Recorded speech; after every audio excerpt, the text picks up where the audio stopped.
Oke, kembali lagi bersama Kak Wisnu dalam podcast Homeschooling Taman Sekar Bandung ya. Nah, hari ini kita temanya adalah tentang homeschooler yang berprestasi ya.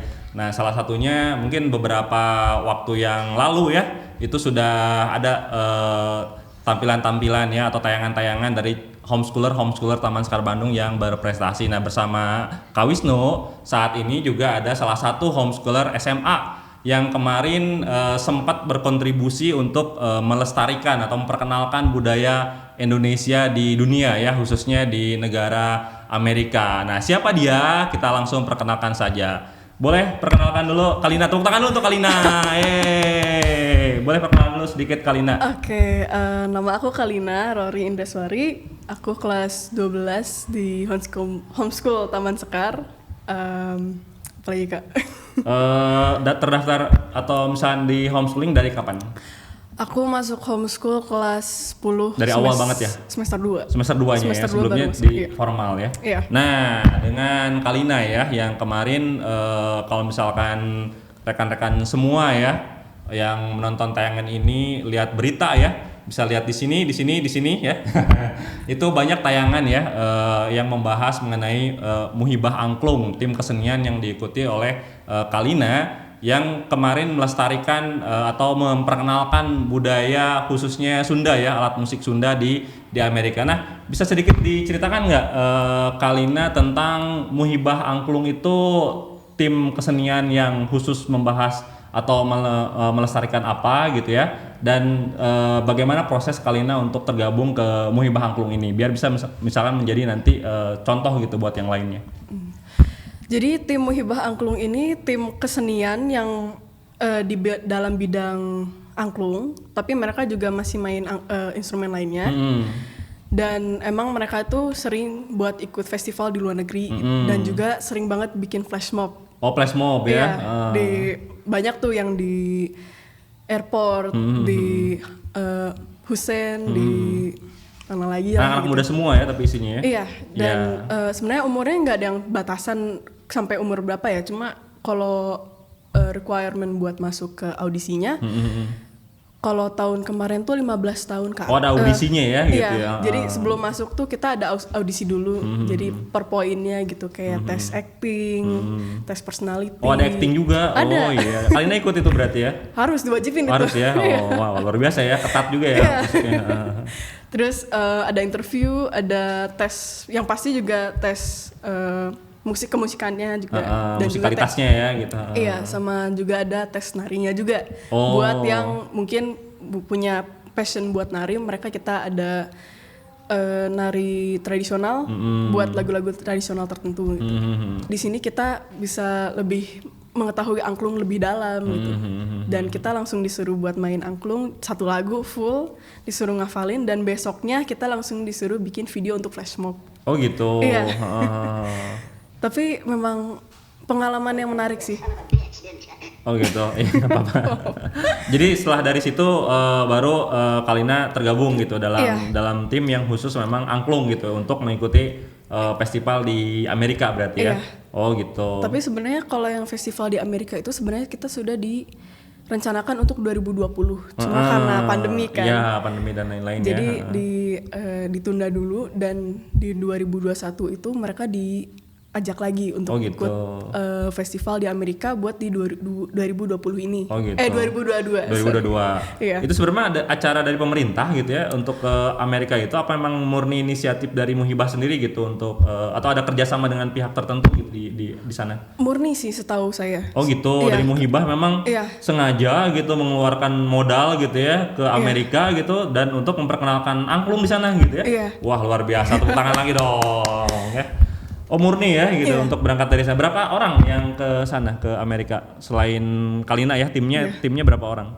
Kalau personilnya tuh ada 32. Wah, banyak ya, 32 orang satu pesawat dong ya berarti kurang lebih. Iya, ditambah kita tuh bawa 2 kameramen sama 1 soundman. Jadi gitu. tiga bisa 5. Oh, berarti sambil bikin video juga? Iya, Ada buat upload juga? film. Oh gitu. Iya. Oh, berarti nanti bisa kita nonton ya? Kalau keluar, ya. Iya, penampilannya. Nanti linknya bisa kita jabarkan di deskripsi ya. Oh gitu. Iya. Itu berapa lama di sana di Amerika? Sebulan. Berangkatnya waktu bulan Juli ya, kalau nggak Iya. salah ya, bulan Juli ya, ketika awal-awal masuk ya waktu itu ya. Iya. Harusnya masuk sekolah, Kalina nggak masuk ya. Nggak. Tapi kan kalau di homeschooling kita fleksibel ya, kita bisa menyesuaikan jadwal belajar ya waktu itu. Karena Kalina memang ada kegiatan lain yang pasti mendukung karir ya, dan juga aktivitas Kalina nanti ke depannya ya gitu. Dan untuk belajar kan nanti kita bisa menyesuaikan jadwalnya ketika Kalina udah pulang lagi ke Bandung ya gitu.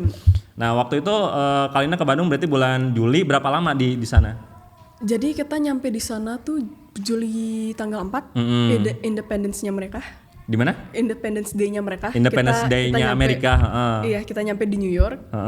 Terus New York ya, langsung New York ya. Langsung ke New York. Dan pulangnya Agustus tanggal 4. Sebulan lebih ya. Jadi benar-benar sebulan. Oh gitu. Pas nyampe langsung tampil gitu atau misalkan istirahat di tinggal di mana waktu di Amerika di sana? Kalau di New York kita ada sebagian yang nginep di hotel. Ada beberapa 6 orang kalau nggak salah. Kita tinggal nginep di KJRI. Di KJRI. Iya. Itu di New York atau pindah-pindah setelah dari New York selama di Amerika itu? Apa hanya New York aja tapi ganti-ganti tempat gitu ya, atau pindah ke negara-negara bagian yang lain? Kita pindah-pindah ke negara. Oh, pindah-pindah bagian lain. juga. Oh, luar biasa ya. Kemana aja? Jadi kita ke New York, habis itu kita ke Washington. Berapa kali tampil di New York waktu itu? Tampil di mana? Di New York kita pertama tampil di KJRI. Oh, di KJRI. Iya, kayak private concert gitu. Terus habis itu kita flash mob di Times Square. Oh, flash mob. Iya. Oh iya, pura-pura nggak kenal gitu ya, Iya. bawa angklung kumpul gitu ya. Oh, Iya. di Times Square-nya lagi Iya, ya. di Times Luar Square. biasa ya. Nah, ini yang banyak beritanya ya di media-media Indonesia ya gitu ya, tentang Muhibah Angklung memperkenalkan budaya angklung ya di Times Square kayak gitu. Terus di mana lagi? Habis itu kita ke Washington DC. Washington DC. Iya, Luar biasa. Kita tampil di Smithsonian. Itu kesana naik bus? Iya, naik bus. Wah. Semuanya naik bus. Semua naik bus ya? Iya. Di Smithsonian. Iya, di Smithsonian. Tadinya tuh mau tampil lagi di Farmers Market, tapi karena keadaan waktu itu lagi hujan dan angklung tuh bener-bener Di luar ya? Iya, di luar, dan itu lagi hujan. Karena angklung tuh bener-bener nggak Sensitif boleh ya? basah, iya. Karena suaranya bakal beda kalau misalnya mereka basah atau lembab pun mereka bakal suaranya Beda berbeda. ya? Jadi kita nggak jadi tampil dan hanya tampil nari doang.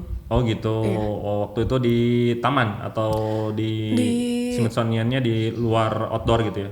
Oh iya, kalau di Smithsonian itu emang di luar museumnya. Di luar museum outdoor berarti ya? Iya, tapi kalau yang di Farmers Market emang itu, itu ada yang nggak jadi itu ya? Iya, gitu. yang nggak jadi itu emang di luar juga, cuma ada kayak toko-toko di sebelahnya. Oh, juga. jadi selama sebulan itu terus pindah-pindah tempat Iya, gitu ya? iya. Berapa negara bagian kemarin sempat keliling Kalina di sana di Amerika? Kalau nggak salah sih 6.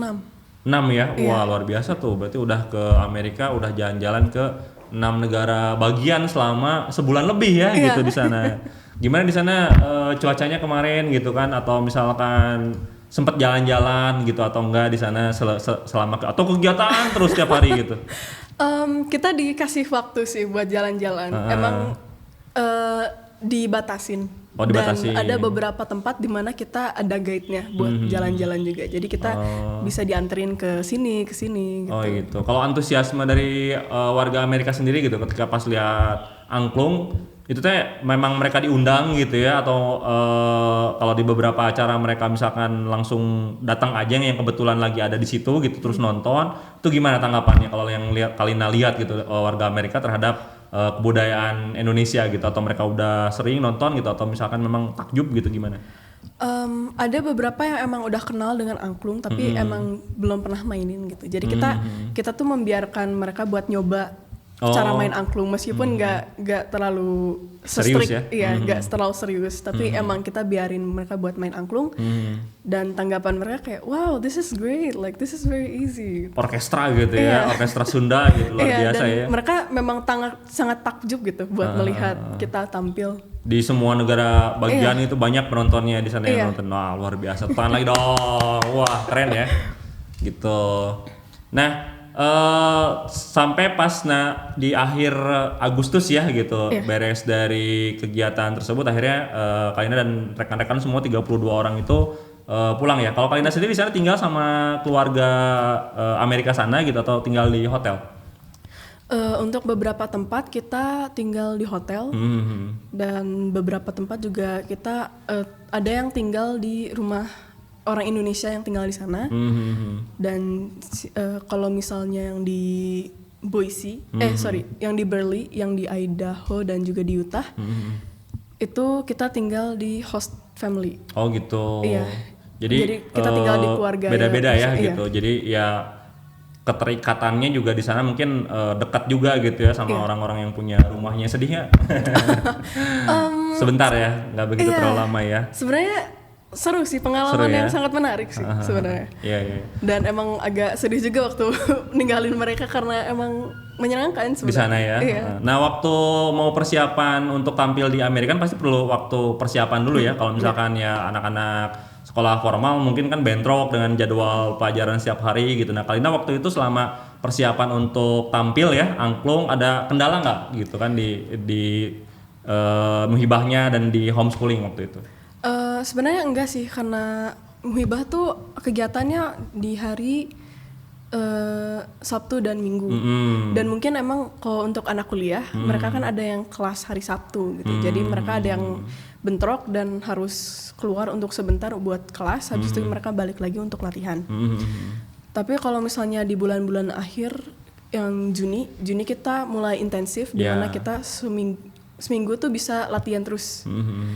Tapi itu memang sudah keadaannya lagi libur ya. Jadi memang menyesuaikan ya karena memang homeschooling juga jadwalnya fleksibel, jadi nggak begitu terlalu mengganggu ke jadwal latihan dan Kalina bisa lebih mengekspresikan diri ya gitu kan tentang hobi dan minatnya ya gitu. Luar biasa sekali ya. Nah ini contoh ya yang patut ditiru untuk anak-anak homeschooler ya untuk bisa manfaatkan waktu semaksimal mungkin ya untuk mengembangkan bakat, minatnya, potensinya gitu kan agar nanti kurang lebih bisa seperti Kalina ya gitu mampu berkontribusi gitu memperkenalkan budaya Indonesia khususnya Sunda apalagi ya spesifiknya lagi angklung di mata dunia ya karena di Amerika kan bukan cuma warga Amerika aja tapi juga banyak warga dari negara-negara lain juga yang pasti ikut nonton ya.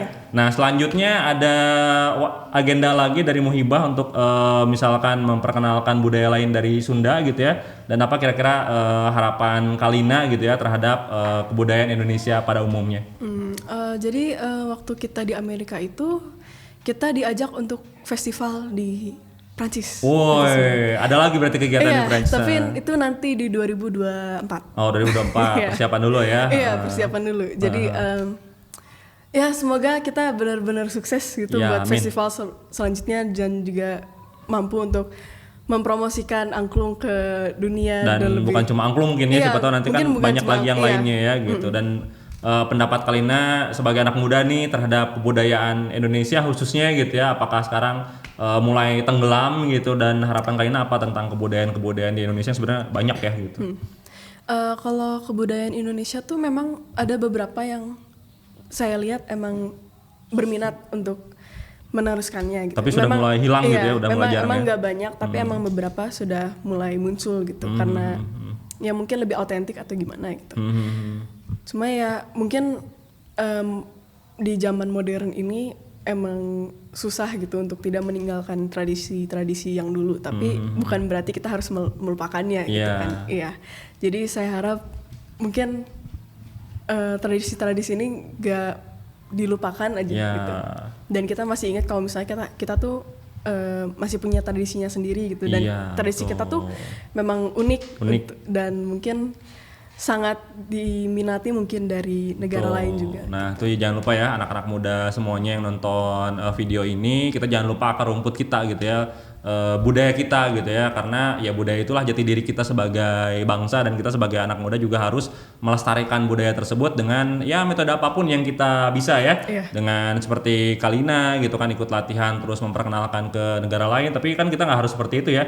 Kalian juga bisa melakukan sendiri di rumah gitu kan dengan merekam video YouTube ya gitu kan dan terus menggunakan misalkan media bahasa Inggris ya, biar nanti budaya-budaya Sunda yang lainnya juga bisa dikenal masyarakat dunia. Nah, segitu saja mungkin ya Kalina. Terima kasih atas kehadirannya kali ini gitu, dan semoga ini bisa menjadi pembelajaran bagi semua yang menonton video ini, rekan-rekan homeschooler dan homeschooling seluruh Indonesia ya. Nah, agar bisa menjadi contoh ya atau teladan gitu bagi kegiatan-kegiatan atau bagi homeschooler yang lain di sana. Gitu aja, sekian dan terima kasih. Sampai jumpa lagi di podcast selanjutnya. Dadah.